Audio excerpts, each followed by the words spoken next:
Hello students, पिछले video में आपको एंजाइम उत्प्रेरण की क्रियाविधि के बारे में एक्सप्लेन किए थे। आज जो एक नई टॉपिक स्टार्ट करते हैं कोलाइड के बारे में।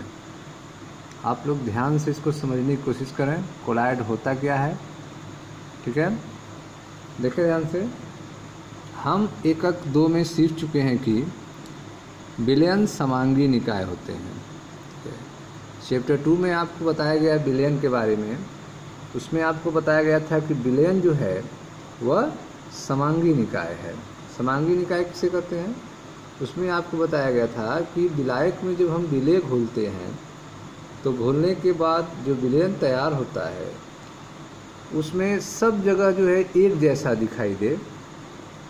ठीक है, जैसे विलायक के रूप में अगर वाटर लें और विलय के रूप में चीनी लें, उनको आपने उसको घोल दिया चीनी को वाटर में, और घुलने के बाद जो है आपको एक जैसा दिखने लगेगा। उसमें आपको चीनी जो है दिखाई नहीं देगा, अलग से वाटर आपको दिखाई नहीं देगा, सब आपस में मिलकर एक विलयन तैयार हो जाएगा। तो ऐसे विलयन को क्या कहेंगे? समांगी निकाय कहेंगे। ठीक है, तो विलयन या समांगी निकाय होते हैं। ठीक है, एक जैसे निकाय तैयार होंगे। हम यह भी जानते हैं कि रेत को जल में हिलाने पर यह निलंबन देता है। ठीक है, अगर आप रेत को जल में घोलेंगे उसमें क्या होगा? रेत दिखाई देगा। ठीक है, जल भी दिखाई देगा। तो ऐसे विलयन को क्या कहेंगे? निलंबन कहेंगे। उसको विलयन न कह के क्या कहेंगे? निलंबन कहेंगे। तो रेत को जल में हिलाने पर क्या तैयार होता है? निलंबन देता है। ठीक है, जो कि समय के साथ धीरे धीरे नीचे बैठ जाता है। ठीक है, तो अगर आप इसको रख देंगे तो रेत क्या होगा? वाटर में धीरे धीरे नीचे बैठ जाएगा। लेकिन समांगी निकाय में क्या होगा? ऐसा नहीं होगा। एक बार जो है चीनी जो है वाटर में घुल जाएगी और समांगी निकाय तैयार हो जाएगा, समांगी विलयन बन जाएगा, तो उस समय जो है फिर जो है वह अलग अलग दिखाई नहीं देंगे, या फिर रखने पर जो है चीनी नीचे नहीं बैठेगा। लेकिन रेत जो है, बालू जो है, वह जल में अगर हिलाएंगे आप तो निलंबन तैयार होगा, और उसको रखने पर बालू जो है नीचे बैठ जाएगा। ठीक, निलंबन और विलयन की पराकाष्ठाओं के बीच एक तरफ आप निलंबन के बारे में देख रहे हैं, दूसरी तरफ आप विलयन के बारे में देख रहे हैं। विलयन में जो है समांगी निकाय है, सब एक जैसा दिख रहा है। निलंबन में आप देख रहे हैं कि अलग अलग दिख रहे हैं। ठीक है, इन दोनों के बीच में, निलंबन और विलयन की पराकाष्ठाओं के बीच में हम निकाय का एक बृहद समूह पाते हैं। निलंबन और विलयन की पराकाष्ठाओं के बीच में हम निकाय का एक बृहद समूह पाते हैं, जिसे कोलाइडी परिक्षेपण या सामान्यतया कोलाइड कहते हैं। ठीक है, तो कोलाइडी परिक्षेपण या कोलाइड क्या होते हैं? निलंबन और विलयन के बीच, निलंबन और विलयन के बीच, ठीक है, एक बृहद समूह होता है जिसे कोलाइड परिक्षेपण या फिर सामान्य रूप से कोलाइड कहते हैं। ठीक है, निलंबन एवं विलयन की पराकाष्ठाओं के बीच हम निकाय का एक बृहद समूह पाते हैं जिसे कोलाइडी परिक्षेपण या सामान्यतया कोलाइड कहते हैं। ठीक है, कोलाइड एक विषमांगी तंत्र होता है। कोलाइड क्या होता है? एक विषमांगी तंत्र होता है, जिसमें एक पदार्थ बहुत बारीक कणों के रूप में, ठीक है, एक दूसरे पदार्थ में परिक्षेपित रहता है, जिसे परिक्षेपित माध्यम कहते हैं। ठीक है, कोलाइड कैसा तंत्र है? कोलाइड एक विषमांगी तंत्र है। ठीक है, जिसमें एक पदार्थ जो है बहुत बारीक कण के रूप में होता है, जिसको क्या कहते हैं? परिक्षिप्त प्रवस्था कहते हैं। एक पदार्थ जो है बहुत बारीक कणों के रूप में होता है, जिसे परिक्षिप्त प्रवस्था कहते हैं, और एक दूसरा पदार्थ में परिक्षेपित रहता है, जिसे परिक्षेपण माध्यम कहते हैं। ठीक है, यहाँ पर दो चीज़ें हैं, एक है परिक्षिप्त प्रवस्था और एक है परिक्षेपण माध्यम। ठीक है, जो पदार्थ का बहुत बारीक कण है उसको आप कह रहे हो परिक्षिप्त प्रवस्था। और दूसरे पदार्थ में वह परिक्षेपित रहता है, तो जिसमें वो परिक्षेपित रहेगा उसको क्या कहेंगे? परिक्षेपित माध्यम कहते हैं। ठीक है, तो कोलाइड एक विषमांगी तंत्र होता है जिसमें एक पदार्थ बहुत बारीक कणों के रूप में परिक्षेपित प्रावस्था एक दूसरे पदार्थ में परिक्षेपित रहता है, जिसे परिक्षेपित माध्यम कहते हैं। ठीक, विलयन एवं कोलाइड में अनिवार्य अंतर कण के माप में होता है। ठीक है, विलयन और कोलाइड में क्या क्या डिफरेंस होता है? तो कणों के साइज में डिफरेंस होता है, कणों के माप में अंतर होता है। विलयन एवं कोलाइड में अनिवार्य अंतर कण के माप में होता है। विलयन में अवयव कण, आयन या छोटे अणु होते हैं। विलयन जब बनेगा तो उसके पार्टिकल्स क्या होते हैं, उसके अवयव क्या होते हैं?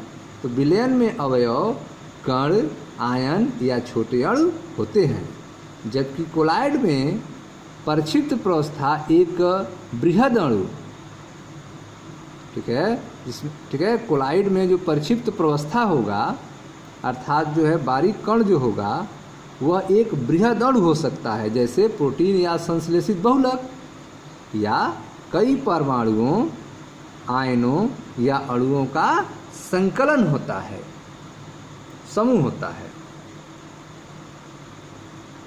विलयन में अवयव कण, आयन या छोटे अणु होते हैं, जबकि कोलाइड में परिक्षिप्त प्रावस्था एक बृहद अणु जैसे प्रोटीन या संश्लेषित बहुलक या कई परमाणुओं, आयनों या अणुओं का संकलन होता है। ठीक है, कोलाइड कण सामान्य अणुओं से बड़े परंतु निलंबन में रहने योग्य छोटे होते हैं।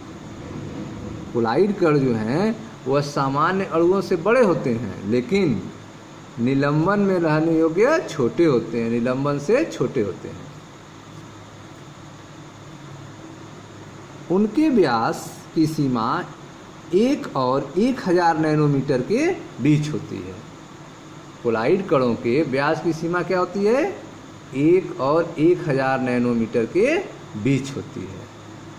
मीटर में कहेंगे तो 10⁹ से 10⁶ मीटर के बीच होती है। 10⁹ से 10⁶ मीटर के बीच होती है।